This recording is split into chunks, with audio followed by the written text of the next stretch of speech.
Alright everybody, it's Kenan here and welcome back to another video. It's been a while, it's been a long while. I said I was going to make this video uh, December 31st and here it is, January 10th, and I'm finally recording the video. Welcome to my top 10 video games of 2020. Now, there's a couple of criteria that the games had to meet. They had to have come out in 2020, so games that I newly played for the first time in 2020, not 2020, 2021, don't make, but it came out in previous years, don't make the list. And also, like for example, like Kingdom Hearts 2, which I played, and when I make my top 10 video games list, that's going to be on there. But and also games that came out in 2021, but I didn't play till 2022. I didn't start playing until 2022, or I did finish in 2021. Those do not make the list, which is why I have three honorable mentions for this list. Games that came out in 2021 that I just couldn't, I had to mention them in some way, shape, or form. So yeah, start with our first honorable mention, Scarlet Nexus. Now, this is a game that I did not finish, and I think a lot of that has to do with my time, the amount of time I've had with this game, and also for some reason that I just couldn't get past a certain point. It just didn't really interest me all that. Like, don't interest me all that much. Like, don't get it twisted. I still really enjoyed myself, but some of the story elements was like, it's kind of nah to me. I got maybe like 10, 15 hours in and wasn't having as much fun with it as I was other games. Um, and it's really a shame. Even though I heard the anime sucked, it's really a shame because I honestly think this show, not the show, this game would have been really good if I had finished it, but I didn't. That's why it's on here. Next up, Century Age of Ashes. Now, this is a game that I didn't start playing until 3 days ago. Now, I recently built myself a PC. It's pretty good, I like to think. So I built myself a PC and started playing Century Age of Ashes, which is a game that I first seen gameplay at not E3, Game Awards 2020, and it looked fun, so I started playing it yesterday, and I really had fun with it. My computer can write it pretty well, and it's it's a lot of fun. It's really good. It's such a good game, and I wish I could put it on the list, but like I said, my criteria, that's out of order. My criteria um, requires that I don't put this on the list because I didn't play it in 2021. And our last honorable mention is, unfortunately, Tales of Arise. Now, I love Tales. Okay. I love Tales of Arise. I thought it was a great game. I haven't finished it yet. That's because of things that I will not explain actually. Not explain later. So I didn't end up finishing this game because this game was actually technically for me something to pass my boredom, to pass to pass time, to kill time. And I really enjoyed it. I really do. It's a really great game. Of course, I haven't finished it. I'm on.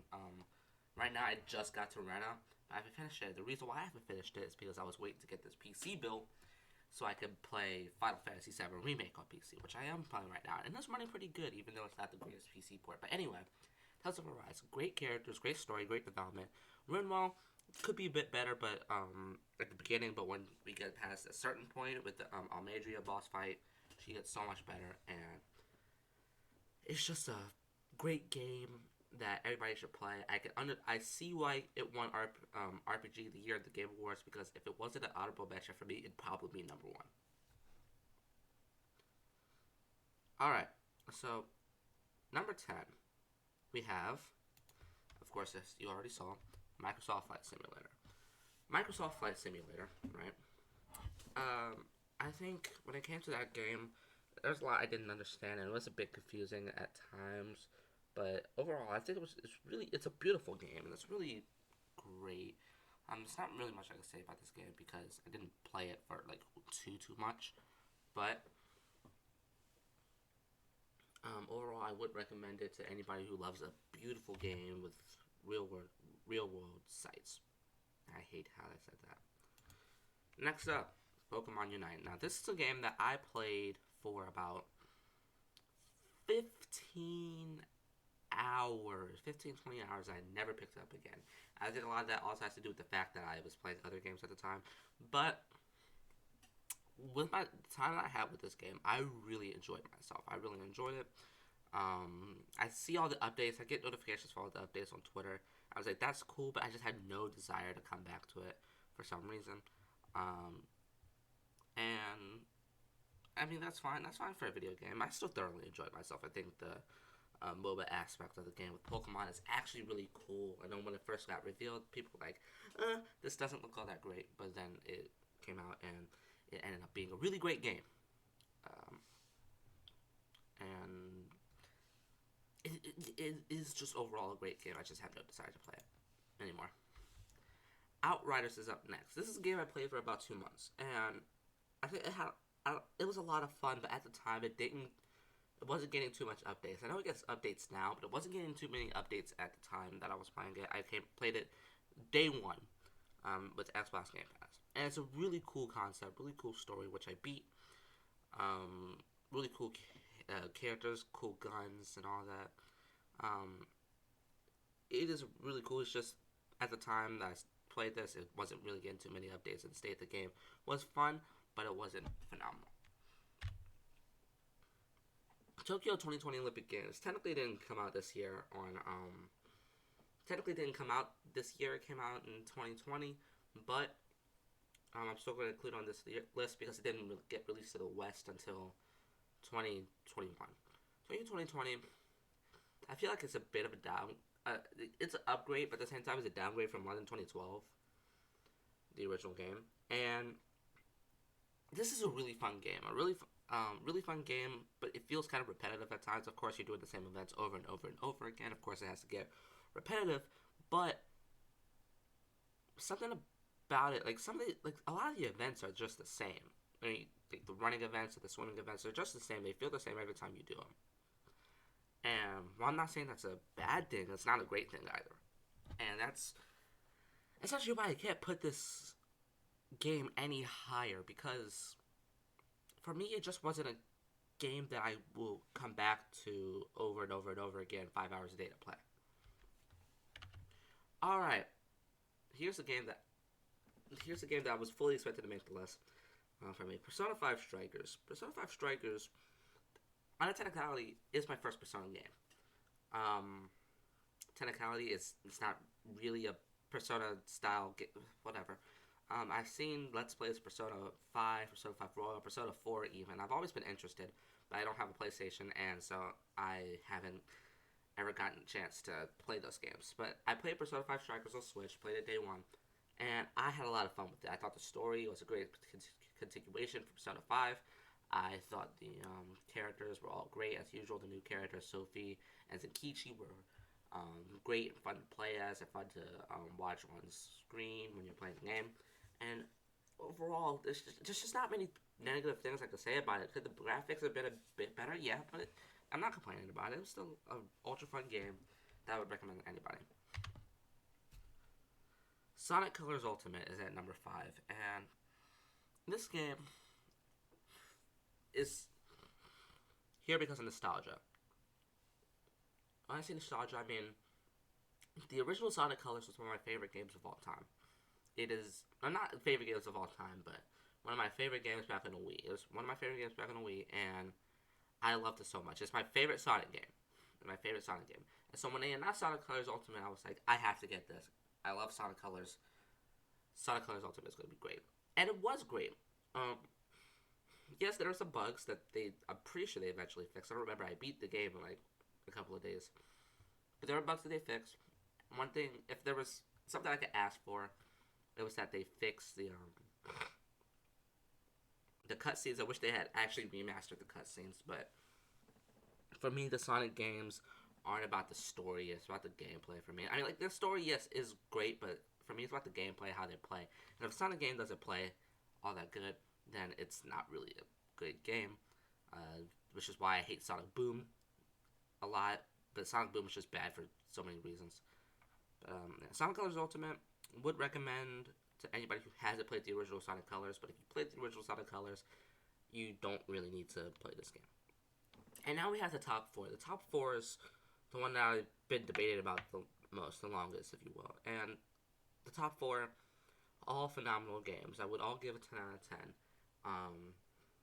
They're all great in their own right, and they're all from different corners of the video game universe, the genre. Number four, we have Halo Infinite. That's not okay. Number four, we have Halo Infinite. I love the multiplayer. I think the multiplayer is great. I love the story. The story is phenomenal. I think it does a really good job as a new Halo player myself. It does a really good job at making it welcoming to people that haven't played, or at least that haven't dived into the story of the original games of Halo. The multiplayer is great. Like I said, the Battle Pass progression system, thank God, got fixed. The guns are all great. The graphics are really good, and overall, it's just a great game that anybody could get into. Of course, it's free multiplayer, so I would heavily advise getting that on either Xbox or PC.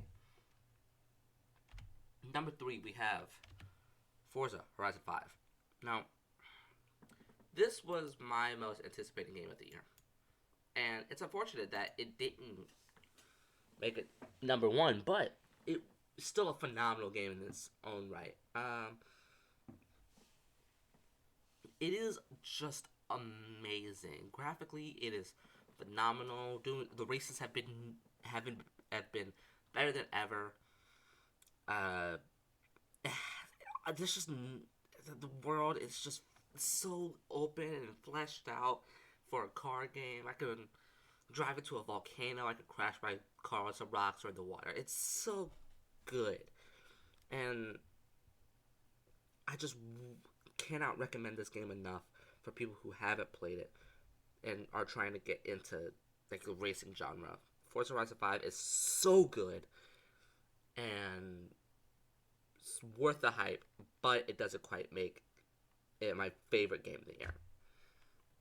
Number two, Shin Megami Tensei 5. Now, Shin Megami Tensei 5 was my second most anticipated game of the year. It's one of those games in which, I've seen Persona, and I've seen some SMT stuff, and I was very interested, and I loved it. Now, could the story have been a bit better? Yes, I do think the story could have been a bit better. It was extremely difficult at times.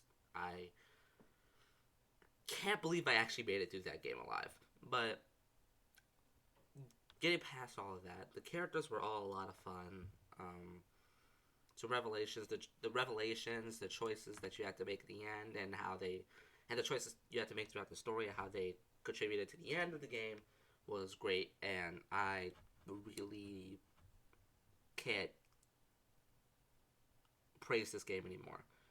But my number one was a complete surprise to me. It wasn't on any of my anticipated list because when it got revealed at E3, I never thought I would play the game and enjoy it as much as I did.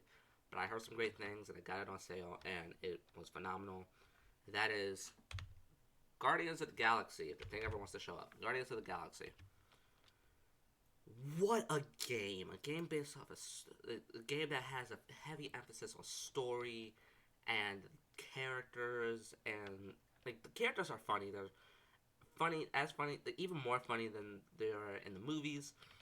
And I just can't believe I can't believe a game could surprise me this much. After playing Dragon Quest XI and Xenoblade Chronicles. No, specifically Dragon Quest XI. I can't believe a game could surprise me as much as after playing Dragon Quest XI. But then I played with Guardians of the Galaxy. I was like, good lord, this is such a good game, and I love it so much. That being said, there is nothing I could complain about. It's so good. I mean, okay, there is actually something. It does get the story gets kind of flat in bits. Like there's some bits that I was like, all right, can we move on from this and blah blah blah. But other than that, it was just so good, and graphically it was phenomenal. The stories were great. The characters, as I said, were great, and I just love this game too much not to put on this list and not to put at number one, as this is my biggest surprise of the year. And that is it for the video. I hope you enjoyed my top 10 games plus plus 3 honorable mentions. I'm very excited for 2022 and the games that are to come. Yeah, let me know, like, subscribe. Let me know your favorites, like and subscribe. And yeah, I'll see y'all next time. Goodbye.